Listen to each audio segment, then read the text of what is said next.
Hello friends. आज हम जो चैप्टर शुरू करने जा रहे हैं वो है पॉलिनोमियल्स। ये पॉलिनोमियल्स की पहली वीडियो है। इस वीडियो में हम पिछले क्लासेस यानी कि छोटे क्लासेस की एक क्विक रिवीजन करेंगे, क्योंकि जो हमारा पॉलिनोमियल चैप्टर है वो पुरानी चीज़ों के ऊपर बेस्ड है। तो इस वीडियो में हम पॉलिनोमियल्स को रिवाइज करेंगे। जितना भी हमने आज तक पढ़ा है उसे हम रिवाइज करेंगे। अगर आपको इस वीडियो में या किसी भी और वीडियो में कोई भी डाउट है तो आप हमारी एक्वेशन ऐप को डाउनलोड कर सकते हैं और उसकी फीड में अपने डाउट्स को पोस्ट कर सकते हैं।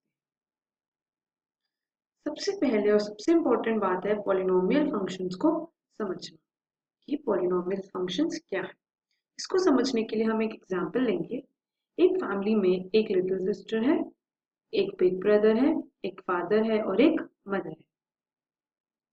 लिटिल सिस्टर चाहती है कि उसके एक एग्जाम में एक्स मार्क्स आए, तो उसके ब्रदर ने उसे बोला है कि अगर उसके एक्स मार्क्स आए तो वो उसे 2x चॉकलेट्स देगा, और उसके फादर ने बोला है कि अगर उसके x मार्क्स आए तो वो उसे x स्क्वायर चॉकलेट्स देंगे, और उसकी मदर ने बोला है कि अगर उसके x मार्क्स आए तो वो उसे x क्यूब चॉकलेट्स देंगी।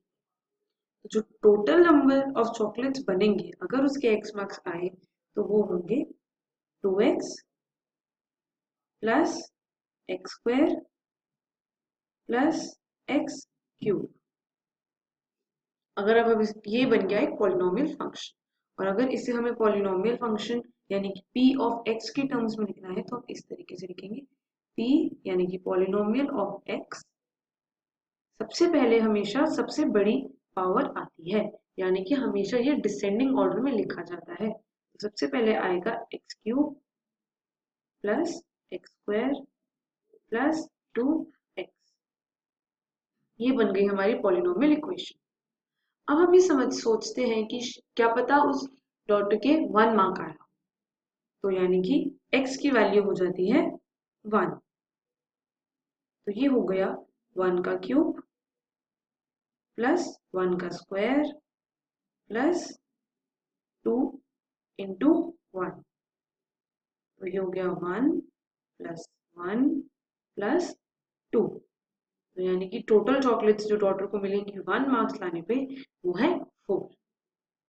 तो हमने समझा कि पॉलिनोमियल फंक्शंस की क्या इंपॉर्टेंस है, और अगर हमें किसी एक की वैल्यू दी हो तो कैसे हम उसका आंसर निकाल सकते हैं। आगे हम पॉलिनोमियल्स में एक इम्पॉर्टेंट टर्म्स को पढ़ेंगे जो बहुत ज्यादा जरूरी है अगर हम पॉलिनोमियल्स को समझना चाहते हैं। पॉलिनोमियल्स में 3 तरीके की टर्म्स होती है, एक होती है कोफिशिएंट, वेरिएबल और कांस्टेंट। अब ये एक पॉलिनोमियल है 5x माइनस 3।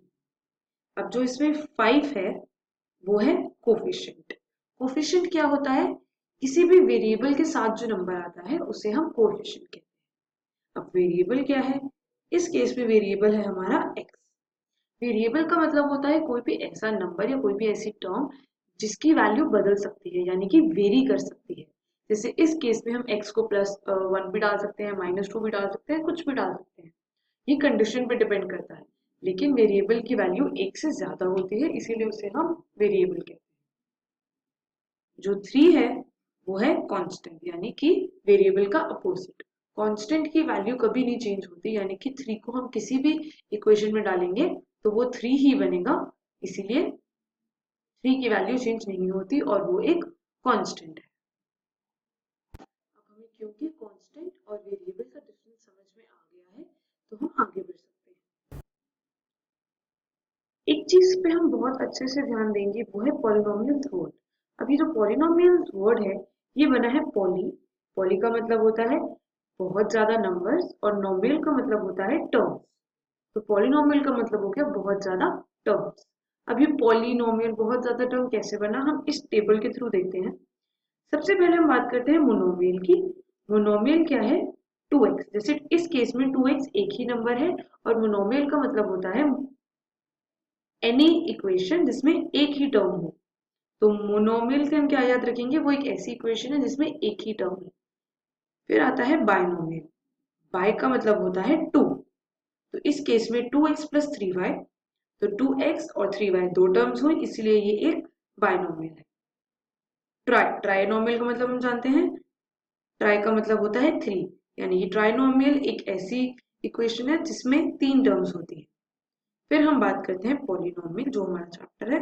3 से ज्यादा अगर किसी भी इक्वेशन में टर्म्स हैं, 4, 5, 6, 10, कितनी भी ज्यादा, वो सब पॉलिनोमियल कहलाएगा। और पॉली का मतलब होता है ज्यादा और नोमियल का मतलब होता है टर्म्स। नेक्स्ट, जो सबसे ज्यादा इंपॉर्टेंट टॉपिक है इस वीडियो का, वो है degree of a polynomial. Degree क्या होती है किसी भी पॉलिनोमियल की? डिग्री हाईएस्ट पावर होती है एक इक्वेशन। मतलब अगर हमारे पास कोई भी एक इक्वेशन दी हुई है, तो उसमें जो भी हाईएस्ट पावर होगी एक्स की या वेरिएबल की, अब वेरिएबल एक्स वाई जेड कुछ भी हो सकता है, जिसकी हाईएस्ट पावर होगी वो होगी उस इक्वेशन की डिग्री। सबसे पहले देखिए फर्स्ट में, इसमें है 5, जिसमें x नहीं है, यानी कि x की पावर 0 है, तो वो एक कांस्टेंट है। क्यों? क्योंकि इसमें x नहीं है तो हम किसी की वैल्यू नहीं डाल सकते, इसलिए 5 एक कांस्टेंट है। नेक्स्ट है हमारे पास 3x। 3x में x की पावर है 1 और हाईएस्ट पावर भी 1 है, क्योंकि इसमें और कोई पावर तो है नहीं, तो ये लीनियर है और इसमें नंबर ऑफ डिग्री है 1। अब नंबर ऑफ डिग्री 1 क्यों है? क्योंकि हाईएस्ट पावर ऑफ x इस केस में क्या है? 1। सेकेंड पे देखते हैं 2x² प्लस x माइनस 4। इस केस में एक जगह x की पावर 1 है और एक जगह x की पावर 2 है, तो हमारी डिग्री होगी 2। क्यों? क्योंकि हाईएस्ट पावर क्या है? 2। और इसे हम बोलते हैं क्वाड्रेटिक या फिर सेकेंड टाइप ऑफ इक्वेशन। अब हम बात करते हैं थर्ड की। इसमें हाईएस्ट पावर क्या है? 3। 24x³ भी में भी 3 है और 6x³ में भी 3 है, इसलिए डिग्री क्या होगी? 3, और इसे हम बोलेंगे क्यूबिक। ऐसे ही होता है हमारा फोर्थ। तो हमें ये पता चला डिग्री के बारे में कि किसी भी इक्वेशन में जो भी हाईएस्ट पावर होती है वेरिएबल की, उसे हम डिग्री बोलते हैं उस इक्वेशन की। ये वीडियो यहीं पे खत्म होती है।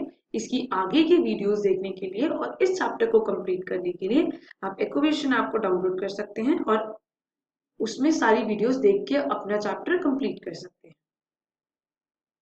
आप एक्वेशन ऐप में क्विज भी देख सकते हैं और अपनी अंडरस्टैंडिंग लेवल को जज कर सकते हैं। आप एक्वेशन ऐप को डाउनलोड करके अपने डाउट्स पोस्ट कर सकते हैं और जो हमारे IIT के ग्रेजुएट्स हैं वो आपकी हेल्प करेंगे ताकि आपके सारे डाउट्स अच्छे से क्लियर हो जाए। और जो ग्रुप आपको ज्वाइन करना होगा वो होगा 101010। Thank you.